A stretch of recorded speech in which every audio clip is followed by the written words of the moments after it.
चलिए आज हम इतिहास के सबसे प्रभावशाली लोगों में से एक की बात करते हैं और समझने की कोशिश करते हैं कि उनके संदेश में ऐसा क्या था जिसने सच में दुनिया को बदल कर रख दिया। तो सवाल ये उठता है कि किस्से कहानियों और धार्मिक बातों से परे उनकी वो कौन सी तालीम थी जिसने वाकई दुनिया पर इतना गहरा असर डाला। देखिए, उनके जमाने के लोग तो एक शक्तिशाली मसीहा का इंतजार कर रहे थे जो आकर एक सियासी क्रांति लाएगा, लेकिन उन्हें मिला कुछ और ही, बिल्कुल अलग और उससे कहीं ज्यादा क्रांतिकारी। अब इस क्रांतिकारी संदेश को सही से समझने के लिए हमें पहले उस दौर को समझना होगा जिसमें ये संदेश दिया गया था। वो बहुत ही ज्यादा तनाव का दौर था। सोचिए, यहूदी लोग विदेशी कब्जे में जी रहे थे, उन पर एक जालिम राजा हुकूमत कर रहा था और वो बेसब्री से किसी हीरो का इंतजार कर रहे थे।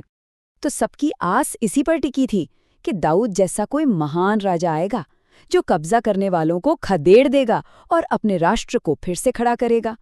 मतलब सबकी निगाहें एक सियासी और फौजी लीडर पर थीं।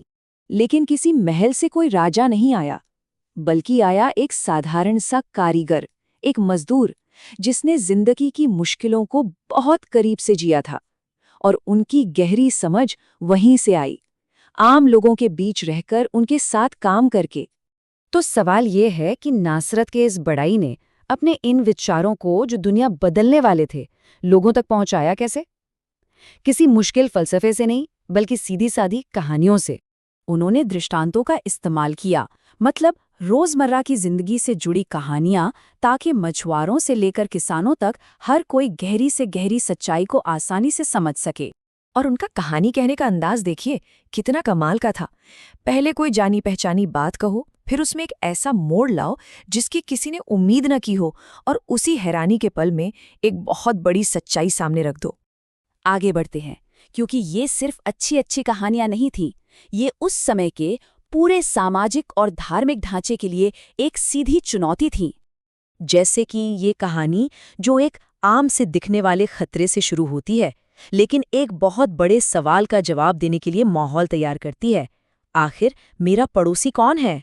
कहानी में जो हीरो होने चाहिए थे, यानी उस समाज के बड़े बड़े धार्मिक गुरु, वो तो देखकर भी अनदेखा कर देते हैं। पर हीरो कौन बनता है? एक सामरी, जिसे उस जमाने के लोग दुश्मन की तरह देखते थे, नफरत करते थे।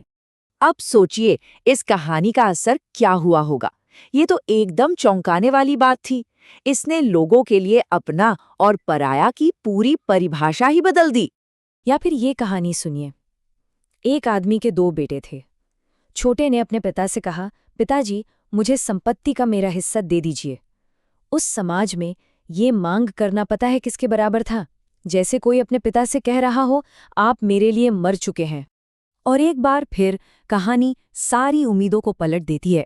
ये एक ऐसे पिता को दिखाती है जिसकी माफी इतनी बड़ी है, इतनी बिना शर्त, कि वो उस जमाने के हिसाब से एक स्कैंडल था।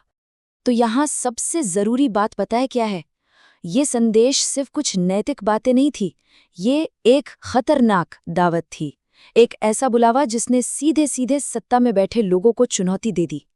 वो एक ऐसे राज की बात कर रहे थे जो पूरी तरह से सबको अपनाने पर बना था। एक ऐसी जगह जहां टैक्स वसूलने वाले, पापी और समाज के ठुकराए हुए लोग सबसे बड़ी कुर्सी पर बैठते। ये उस वक्त के सामाजिक ताने बाने पर सीधा हमला था। और यही संदेश जिसने बाहर किए गए लोगों को गले लगाया और धर्म के दिखावकी नियमों को चुनौती दी, आखिरकार सत्ता से एक जानलेवा टकराव की वजह बना।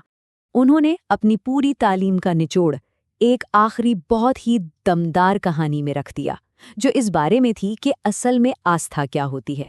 और इस आखिरी फैसले में लोगों को उनके धार्मिक पद या ज्ञान से नहीं आंका जाता, बल्कि इस बात से आंका जाता है कि उन्होंने जरूरतमंदों के लिए असल में क्या किया। और देखिए, यही इस पूरे संदेश की जड़ है। समाज के सबसे कमजोर, भूखे, अजनबी इंसान में खुद को देखना। मतलब किसी के दिल की असली परख पूजा पाठ से नहीं, बल्कि इस बात से थी कि उसके अंदर दूसरों के लिए कितनी हमदर्दी है और वो उस हमदर्दी पर अमल करता है या नहीं। उनकी ये जो करुणा की बात थी, ये 2000 साल से गूंज रही है, और ये आज भी एक चुनौती है कि क्या हम दुनिया को एक अलग नज़र से देख सकते हैं और फिर उस नज़रिए पर चल सकते हैं।